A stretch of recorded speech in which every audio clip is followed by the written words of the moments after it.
Hey everyone, welcome back to the Inspection Channel. I'm Paul with Recon Inspection, and today we're going to be doing our first installment of the monthly newsletter video. I thought about doing this on paper and emailing it out, but I think just doing a video and posting it is going to be a little bit more digestible for people. So, what am I intending to do with these newsletters? Is just to go over some things that I've seen over the month in the industry. If I have interesting stories or anecdotes or situations, to share those and kind of put that information out there to the benefit of the real estate community. Um, so, what I think I'll open with is something that actually came up today that I feel is worth mentioning, and that is just the communication aspect of putting together a real estate transaction, putting together the deal. I got a call today from a client that was in the middle of the transaction. Earnest money was already down, but there was somewhere along the line how things actually were going to move in progression and how to do them wasn't really communicated. Long story short, there were a lot of things that should have been made known right from the outset that the client wasn't aware of. Issues with the home. The client went ahead and hired an unlicensed inspector. So even when that unlicensed guy came back with the issues that he came back, even those that maybe a trained inspector and a licensed inspector would have found, and whatever a licensed and trained person would have found in addition to those, what came up on that could not actually be applied to the transaction, because if you're not licensed, those findings have no legal impact. And what you're doing when you're buying a home is you're signing a contract that will create a purchase. That's why my company motto is caveat emptor, which is Latin for basically the buyer's responsible for knowing what they're buying. And that's where a good inspector comes in. Unfortunately, for realtors, what makes your job very, very difficult is being the cat herder that takes all of these different pieces and puts them together and tries to keep everyone sane in the process.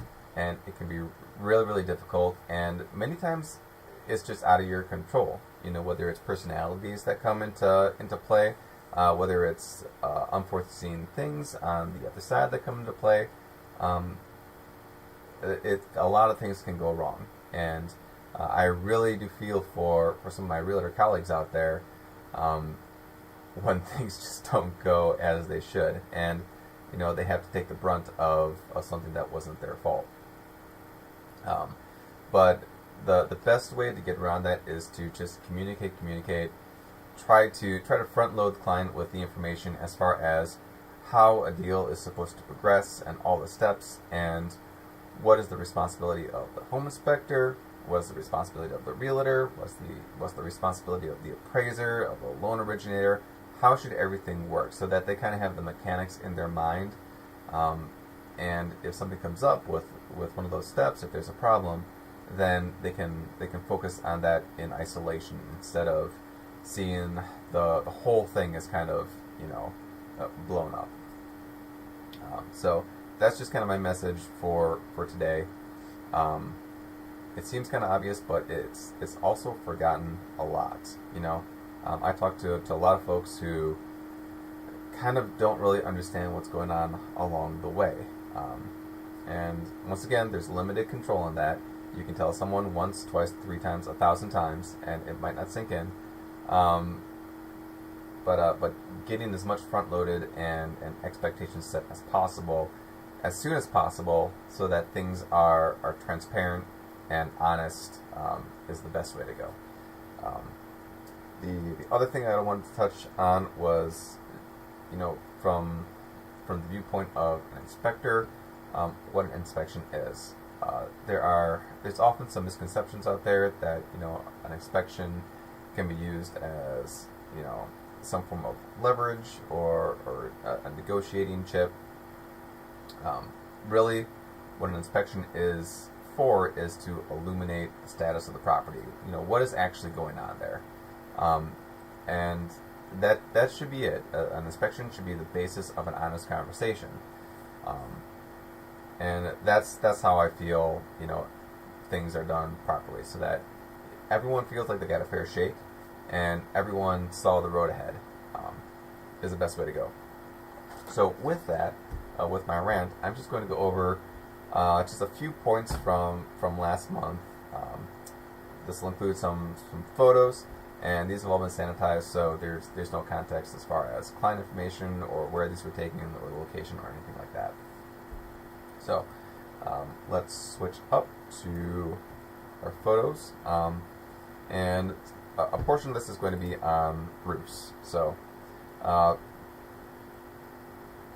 many times when a roof is getting to the point where it's starting to go, but you're trying to hold on, you're trying to squeeze a little bit of extra miles on it, you'll start to see things like this. This is just where things like vents and penetrations have just been tarred to high heaven, is the only way you can really describe it. Having too much sealant on something isn't a defect in itself, but it can tell you that something is going on, which is apparent from, here's just the chimney on that same roof. Once again, this should just not be necessary. You should have flashing, depending on whether or not you have a riglet in there where the flashing is actually inside the masonry or not. Maybe a bead of sealant around here, but you should have basically minimal amount of sealant, flashing, and roof. And having all this here just kind of says something's going on. And inside, you can see that something certainly is. So what you see here is kind of the early signs of roof failure. This is all moisture wicking at the nail penetrations, and what that leads to, once again, same roof, is you'll start to get deterioration. Now, this roof is at the point where water's getting in, it's affecting the sheeting. But if you can address the roof when it's kind of at this point, at least your sheeting is still in good shape. So many times, also a roof will look okay on the outside, and you'll start to see this on the inside, and this is kind of a good indication that that you're due for replacement. All right, so moving on. So something that I learned a while ago was to always carry a level in my kits, and that can seem kind of like getting in the minutia. Or what are you doing? Are you walking around putting the level against each wall to make sure it's 100%, plumb? No. What that is actually for is to illustrate when things are kind of rotating out of alignment, as in this case, because, and this is the same wall. What's going on there is this wall is actually rotating in. This is an attached garage, and what's difficult to show in the photo is that this area right down here has pivoted down about 15 degrees, and it's difficult to show that in a photo. But if you have a level, you can throw it right up against the side, and then it's very clear that, hey, this is actually no longer straight.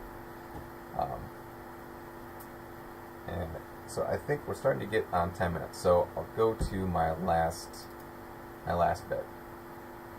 So this is, once again, an attached garage. What's missing here is the fire taping. So all these joints should be sealed, and that's basically to keep that garage envelope contained in the event of a fire. Now, what I have noticed in new construction is many of these seams just have one layer of joint compound in them and no tape.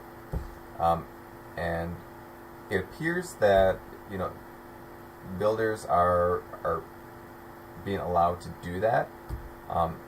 In my opinion, there should be tape, and that is just because when you only put joint compound in the joints, when that dries and shrinks, the crack will open back up. So what you've done is you've pasted over this seam, and then a new seam opens up. So it's kind of like, it might be marginally smaller, yes, but you're still most likely going to have that seam there.